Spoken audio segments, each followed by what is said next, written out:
Hi everyone, जय जगन्नाथ, राधे राधे। पुणी गोटे छोट मिनी रेसिपी वीडियो को आपण मानू बहुत बहुत स्वागत। काली जेहेतु आमर अक्षय तृतीया अच्छी, बहुत बड़ शुभ दिन गुटे, तो से मु बनैली स्पेशल मिक्स खीर। एमिति खीरी आपण माने केबे भी बनै नथिबे। आज मु फास्ट टाइम देखंतु बनैली, आपण माने भी एही भलिया काली बनातु। जेहेतु खीरीटा खाइले शुभ, तो अक्षय तृतीया रे ही आपण माने खीरी खाआंतु आ वर्ष सारा आपण मानकर शुभ हबो। तो स्पेशल खीरी पाई आपण मानकर कोन कोन सब जिनिस आवश्यक पड़छु से गुडी को मु देखेबी। तो वीडियोटी को प्रथम शेष जाए देखापी आपण मानू अनुरोध रहा, मझीरु जमा भी स्किप करेंगे ना। वीडियो जदि आपण मानू भल लगिला लाइक शेयर सब्सक्राइब करने को भूलिए ना। तो आमर देसी चाउल आवश्यक पड़ो, आ सिमेई आवश्यक पड़ो। तो देसी चाउलटा जेहेतु टिके नुआ चाउल नेबे 15 रु 20 मिनिट लागिबो आपण मानकर खीरी प्रस्तुत होगा पाई।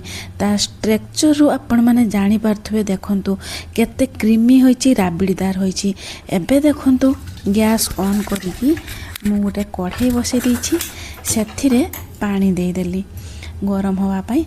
ता सहित आमे तेजपत्र पकई देलु, आउ इलायची पकई देलु। पूरा देसी स्टाइल रो नुआ प्रकार खीरी आपण मान सहित आज शेयर कली। निश्चित आपण माने काली बनातु। तो देखंतु एबे गोटे छोट गिनारे गोटे गिना देसी अरुआ चाउल नहीं गली। सेटा को प्रथमे आमे धोई दबा 2-3 थर परिष्कार पानी रे। तापरे ताको आमे कढ़ाई रे देदबा। देखंतु मु चाउल को धोई देली, तापरे एबे कढ़ाई रे दे देली सिझिया पाई। गैस रे फ्लेम को आपण माने लो टू मीडियम रे रखिबे। ता सहित आपण माने टिके लूण पके देबे। जेहेतु आमे मीठा आइटमटा बनाउछु, लूणटा निहाती पकेबे। ता सहित देखंतु घिओ भी पके देछि। एबे देखंतु आमे जो गिनारे चाउल नैथिलु सेई गिनारे आधा गिना सिमेई नेलु। एबे देखंतु गोटे गैस ऑन करके गोटे पात्र बसई देछि, सेथिरे मु घिओ दे देली। घिओटा टिके गरम होला परे सिमेई को आपण माने टिके भाजी नेबे। एटा रोस्टेड सिमेई, आपण माने प्लेन सिमेई भी नहीं पारंती। रोस्टेड सिमेई रो भाजीवार आवश्यक किछि नथिला, फिर भी मु आउ थरे टिके भाजी देली घिओ रे।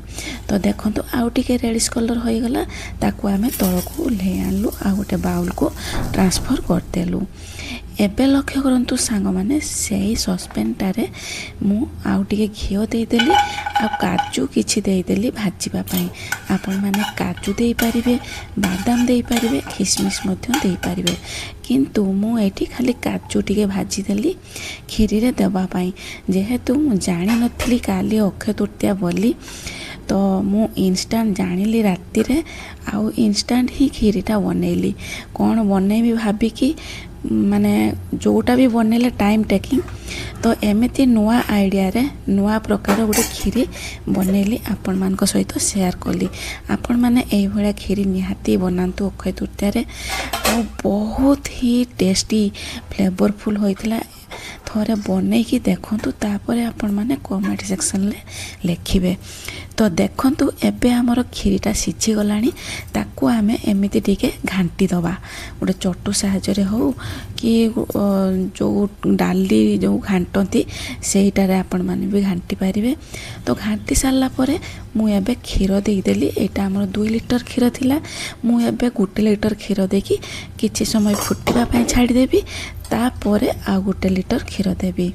तो देखो क्षीरटा देदेली कढ़ाई रे, पुणी भल भाव चटू साहाय्य टिके मिसई देली। मिसई सारा पर गैस फ्लेम को आपण माने लो टू मीडियम रे रखिबे। तापर सिमेई को जे आपण माने भाजिकी रखिथिले सेटा ए स्टेज रे खीरी सहित देदेवे। देकी पुणी भल भाव मिसई देबे। तापर गोटे लीड लगे देबे। लीड लगे कि 10 रु 12 मिनिट फुटिवा पई छाड़ी देबे। तो एबे लक्ष्य करंतु सांग माने मु भल भाव मिसई देली, आ लीड लगे देकी किछि समय फुटिवा पाई छाड़देली। एबे देखंतु खीरी आमर पूरा ठीक हो गलानी। मझिरे मझिरे टिके चटु साहाय्य घांटी दउथिबे नहले तळे लागि जिबार चांस अधिक रहिछि। तो देखंतु पूरा ठीक हो जाइछि। तो सिमेई भी पूरा सॉफ्ट हो जाइछि। ए स्टेज रे आमे कोन करबा ना आउ जेतिक खीर थिला सेटा को दबा। प्रथमे आमे चीनी दबा। चीनी देले खीरीटा आउ टिके पतला हो जिवो। आवश्यक अनुसार आपण माने चीनी देबे। देखंतु मु जो गिना रे चाउल नेथिली सिमेई नेथिली सेही गिना रे 2 गिना चीनी देली।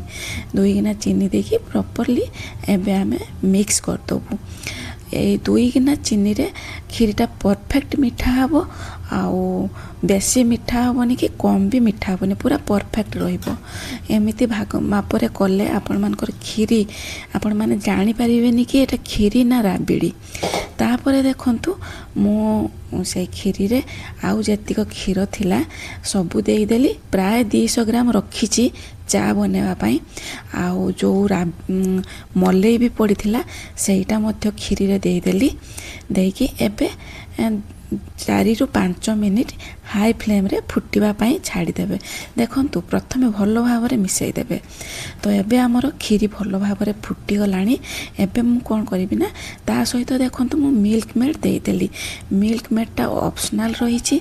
आपण माने जदि आपण मानको पाखरे मिल्कमेड थिबो ताहाले आपण माने देई परिबे, नहले नाही स्किप करि परिबे। एबे ता सहित मु काजू देई देली। आपण माने जदि काजू भी देई परिबे, किशमिश भी देई परिबे, बादाम भी देई परिबे। तो तापरे मु भलो भाबरे एबे मिसई देली। एई भलिया मिसई की 1-2 मिनिट फुटिवा पाई छाड़ी देबे। तापरे गैस रे फ्लेम को आपण माने ऑफ कर देबे।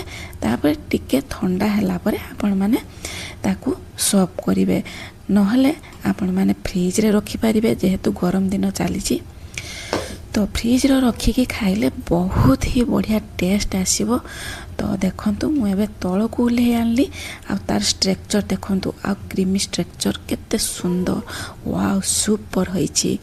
एही भलिया आपण माने इंस्टेंट देसी चाउलर खीरी बनै पारिबे। तो एबे लक्ष्य करंतु मु गोटे पात्र रे एबे काढुछि। तो आपण माने देखिकी जानी पाथुए केते क्रीमी होइछि। तो एही भलिया खीरी थरे निहाती बनातु। आउ खाई सारला परे कमेंट सेक्शन में निहाती आपण मानकर मतामत लेखिकी जणेबे। आउ आपण मानकर गोटे गोटे कमेंट मते बहुत मोटिवेट करिवो आगो को नबा पाई। जहाँ भी लेखंतु किछि भी लेखंतु तो मते बहुत खुशी लागिवो। तापरे देखंतु मु पिस्ता बादाम टिके डेकोरेट करदेली। तापरे केसर ऊपर देई देली, जहा कि आउ टिके भलो अट्रैक्टिव देखा जिवो। तो एबे लक्ष्य करंतु सांग माने मु गोटे एटा मोर एई भलिया प्लेट थिला लंबाड़िया, सेटारे बाड़ी देइथिली। पुणी आ गोटे एमती बाउल थिला। तो एटारे मध्य मु एबे सर्व करूची। तापर टिके डेकोरेट करदेबी। आउ बहुत ही लुकटा यम्मी थिला। आ काली अक्षय तृतीया रे निहाती बनातु। एटा मु अक्षय तृतीया पूर्व दिन राति रे बनैछि। अक्षय तृतीया दिन मॉर्निंग रे मु पकेबी। तो आपण मान को अनुरोध रहिला आपण माने वीडियो देखंतु आउ एई भलिया बनांतु। तापरे आपण मानकर मतामत निहाती शेयर करंतु। क्रीमी क्रीमी मलाईदार राबड़ीदार खीरी आमर प्रस्तुत हो गला। एबे आपण माने एई भलिया बनै पारिबे आउ खाई पारिबे। आउ आपण मानकर मतामत शेयर करि पारिबे। आजि पई एतिकी रहिली। नमस्कार, जय श्री जगन्नाथ। पुणी देखाबो आउ गोटे नुआ वीडियो सहित नुआ।